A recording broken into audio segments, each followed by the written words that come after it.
Hi, my name is Beth Hiley here for BoardGameGeek at Gen Con 2016. I'm sitting down with Brandon Parsons from Blue Orange Games, and your outfit notwithstanding, you brought us Vikings on board. I'm so excited I knocked the box over. This is your second title in your big box family weight strategy games. That's right. I know. It's like I practiced that or something. So your first, which was a huge hit, was New York 1901. Yep. And there's been a lot of excitement about Vikings on board. Yeah, it's good. We're excited about it. It's in that same series of big box family weight games, but this is now a worker placement game. Your Vikings are your workers, and the buildings are where you place them. And it's also got a lot of take that interaction. So it's a lot of messing with your opponent. It's hard to plan ahead because each turn you will be dealing with a new scenario, because a lot of this game is moving the composition of the ships around, and it's all about the composition of the ships, so each turn is a new experience. But basically, the idea of this game is you are a clan of Vikings and you want to be on the ships best equipped for a successful voyage. And the way you do that is you have your shields on a ship with the best supplies. I call them treasures because it makes more sense to me, but these are technically supplies. And I'm now going to switch to treasures. So if you are on a ship with treasure and you have the most shields on that ship when it sets sail, and setting sail is an action you can choose during the game, if you have the most shields on that ship when it sets sail, you will get first pick of its treasure. In this case, it would go to yellow. And that is because yellow has 2 shields, blue has 2 shields, and red has 1.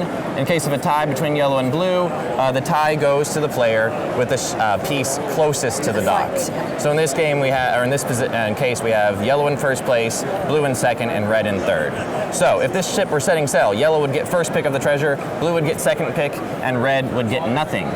Treasure is points at the end of the game, and those points are determined by this marketplace here. And again, this is another action you can select to increase the value of treasure.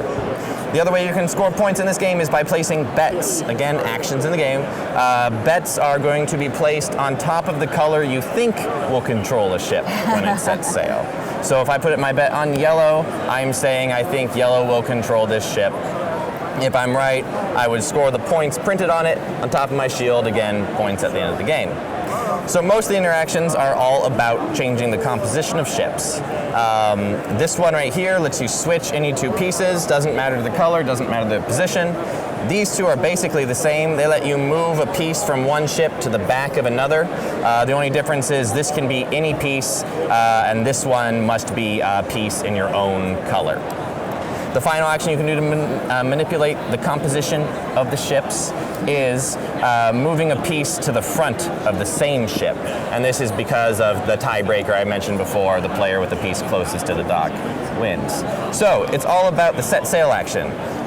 When you choose the set sail action, you take an end piece, you put it in front of you, and at the end of the round, you will choose a ship to set sail. You will then score the treasure and any bets placed on there. The game is over when 7 ships have set sail. That's quite the alliteration. Thank you. And at that point, you add up your points from treasure based on market value and successfully placed bets. Player with the most points wins. No, one of the things I really wanted to highlight was and we have a second copy here just to show off the insert. Yes, because indeed. For all of you, you guys have really done such mindfulness of this being really entry friendly. And one of the things I think is really unusual is the fact that all of the boats are ready to go out of the box. Fully assembled. Fully assembled, yeah. So no Colt Expressing going on here. I wasn't going to say anything, but yeah. Yeah, we take a lot of time. So this is, like you said, the second in the series, and one of the focuses on these is high-grade components, and hopefully intelligent inserts. We're spending a lot of time on that. And I think easy entry for rules. I mean, everything should be pretty easily absorbable. I'd say 10 minutes at the max. Sure. Because even being, I I guess, call myself a hardcore gamer, but I still enjoy playing 1901 as well. So cool. I haven't had the chance to try this one yet. Well, you should. I should. I know, right? Yes. Now, how many players? 2 to 4 players, about 30 minutes or so, depending on the type of player you play with. So when you scale for players, you get more or fewer Vikings. So in a 4-player game, each player gets 2 Vikings. In a 2-player game, each player gets 4. So you get more choices on a round so kind of with 2 players. Even competition for the amount of available spaces. Yeah, exactly. Yeah. Now, I know you probably can't say anything officially, but is there a plan to continue this series? I mean, it seems like it's been so well received. Yes. So this is a thing we're doing now. One big box. Oh, good. Game I'm glad this is a thing. at Gen Con. Same size, same board size, basically. High-level components, family weight, so kids can play it because we are Blue Orange Games is a kid-focused company.